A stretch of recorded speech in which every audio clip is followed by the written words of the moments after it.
I need a drink, let me tell you. Making a best weapons tier list for Gamma was much more challenging than I thought. The thing is, if we were talking about vanilla Anomaly, it would be super easy. You don't even have to launch the game to do it. You just open a data dump spreadsheet of all the weapon stats, compare everything, and it's pretty easy to see which weapons have the best damage, best accuracy, the least recoil, everything I'm gonna call the hard stats in this video. And you will end up with a top 3 for each category very fast, just looking at numbers. And by category, I mean the best sniper, the best shotgun, the best 5.56 rifle, or whatever other box you like to put your weapons in. And it's in these top 3 weapons for each category that people will discuss endlessly what's the best, because on top of the hard stats, we all prioritize differently some more subjective things, like the mag size, the handling, the attachments available, or simply the looks of the gun. Sometimes you just really like a gun because it looks cool to you, and that's completely fair. But the debate is generally always between very similar weapons on paper, because in the end, the hard stats that bring these weapons above the rest are very easy to identify and pretty obvious when you start using them in-game. But again, that works for Anomaly, where you can buy weapons in perfect condition like you're in a candy store, after a little bit of grinding of course. In Gamma, it's a whole other story. Knowing that X or Y weapon is the best in the game doesn't really help you, because you might not find it or be able to repair it in a whole playthrough. Ammo is also really scarce, so you will have to rotate between different weapons to deal with this, something that you are not forced to do in other mods. So I think it's much more useful in Gamma to have a global understanding of the ballistic system, the pros and cons of each type of ammo and at which stage of the game it's best to use it, what's the best against mutants, against stalkers, what to prioritize early and mid-game, and knowing this you can make better informed decisions on what weapon to use and repair, because you have limited resources. So using them efficiently is really important. Every playthrough of Gamma is unique in that regard, and probably one of the many reasons why the mod is so good. Anyways, with all that being said, let's get started on the best guns you should look for each category. I'm not really gonna talk about pistols in this video, first because you don't necessarily need to start with one, and if for whatever reason you do, anything chambered in 45 will be your best bet. The full metal jacket rounds will be perfectly fine against low armor stalkers in the starting areas, and the hydroshock rounds will shred any mutants you meet.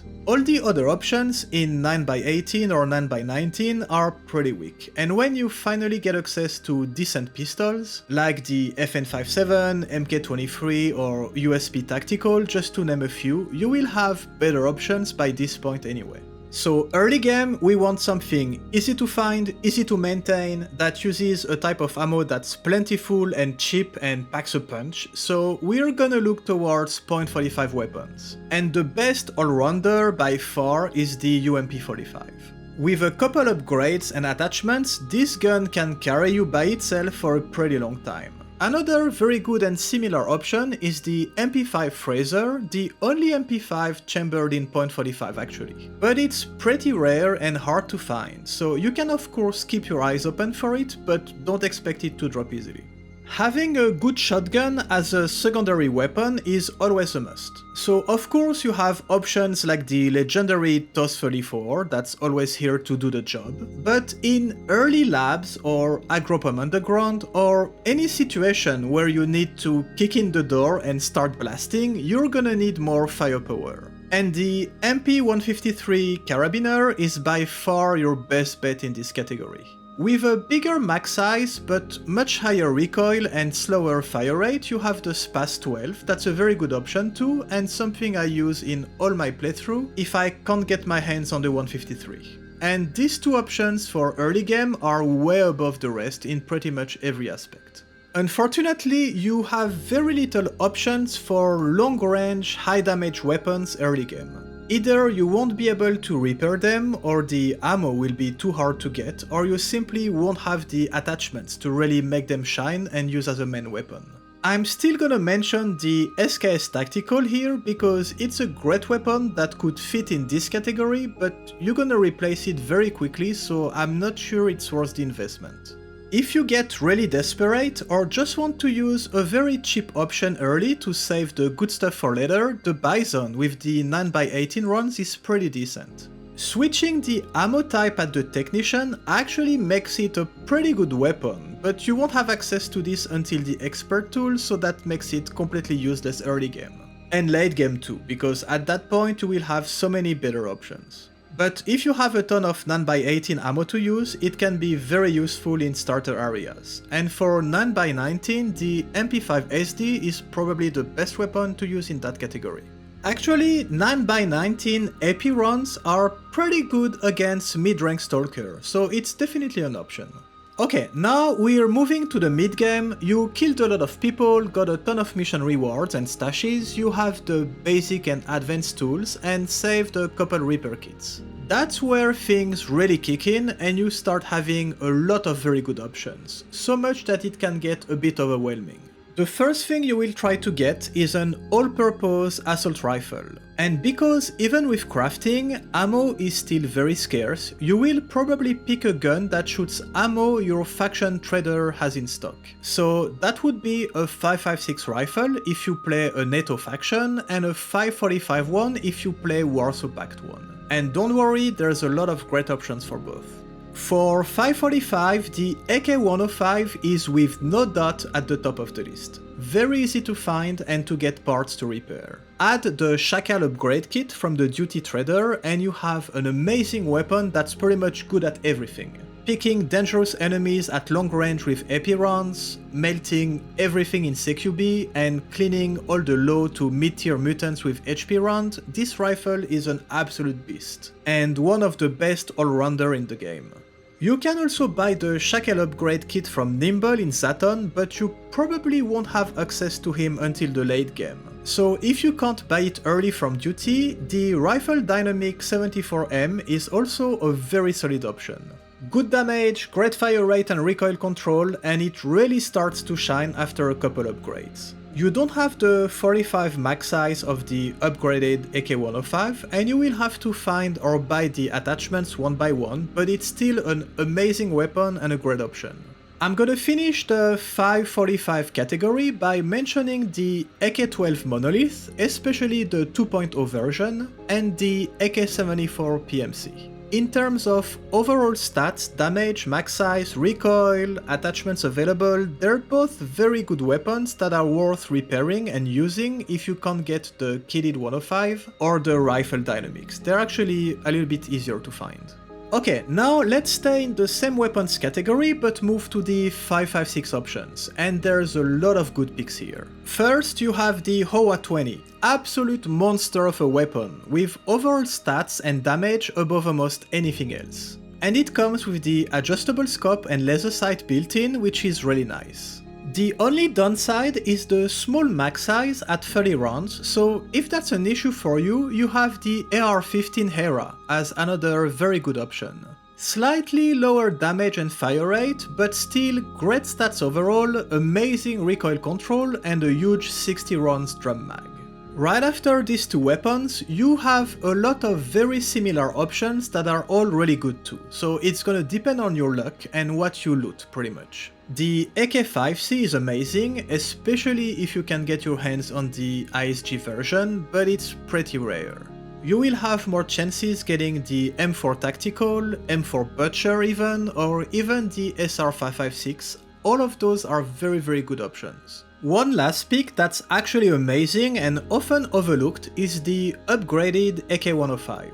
We talked about the Shackle upgrade kit that you can get at the Duty Trader before in the 5.45 options. Well, you can get a similar kit with the Clear Sky Trader, the Swamp Thing upgrade. It's gonna turn it into a 5.56 weapon with all the same upgrades and attachments. It's a bit more niche and hard to get, but it's such a good weapon that if you have a chance to get it, just do it. It's time to upgrade your shotgun at this point too, and luckily the best choice is probably the one you're gonna loot the fastest after killing some more advanced enemies, and it's the Saiga.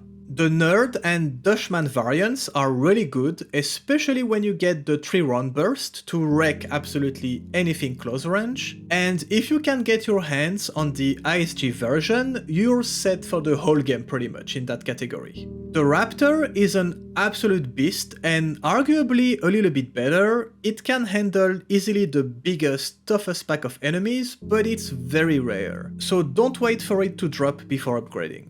And remember when I told you that early game there was not really any good options for long range high damage weapons? Well, things are starting to change now. In 7.62x39 you can replace your SKS Tactical by the AKM Alpha or the Rifle Dynamic 47. Two really good weapons for that type of ammo. But I think that's in the guns chambered in 7.62x51 that you start to get some real scary stuff. Especially the SR25 and the SA58 OSW. I personally like the SR25 because of the much better recoil. It has a smaller mag, but we're starting to talk about weapons that will kill pretty much any Stalker in 2-3 rounds in the chest. So mag size is not really an issue anymore. You can use these weapons as low-key sniper rifle that can switch to full auto if shit really goes down. You will also find all the different scars in that category. Some variants are actually pretty good if you don't find anything else, but they're way weaker and less practical in my opinion.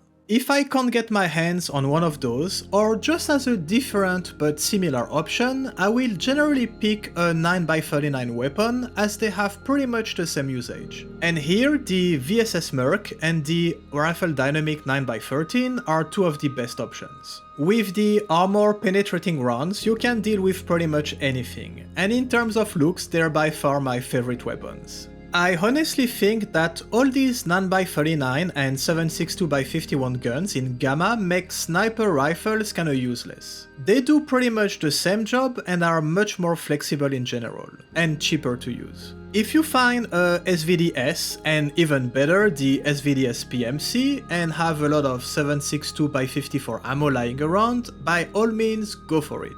And if you really like sniping, the L96 with the 338 rounds is an amazing option too. At this point you can also start adding some fun stuff to your loadout depending on what you find.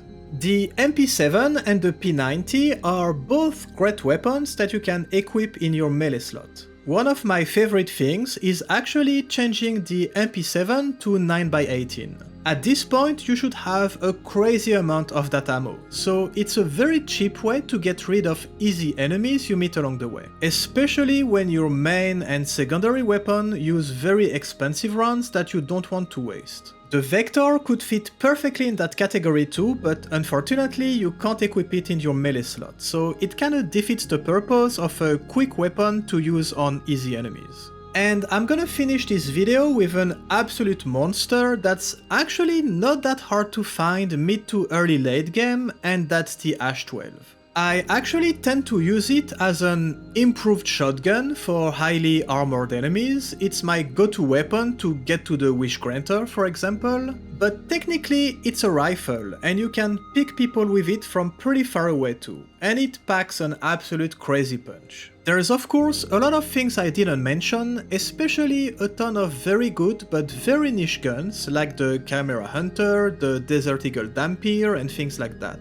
Or even the heavy machine guns that are very good on companions. But I think this is already a good overview of all the great guns to try to find in Gamma. And again, in the end it doesn't really matter, just play with whatever you have the most fun with, but at least you have a reference point on the guns with the best stats that are pretty easy to find for your playthroughs. Thanks for watching, and I will see you in the next one. That is if Starfield doesn't take over my life.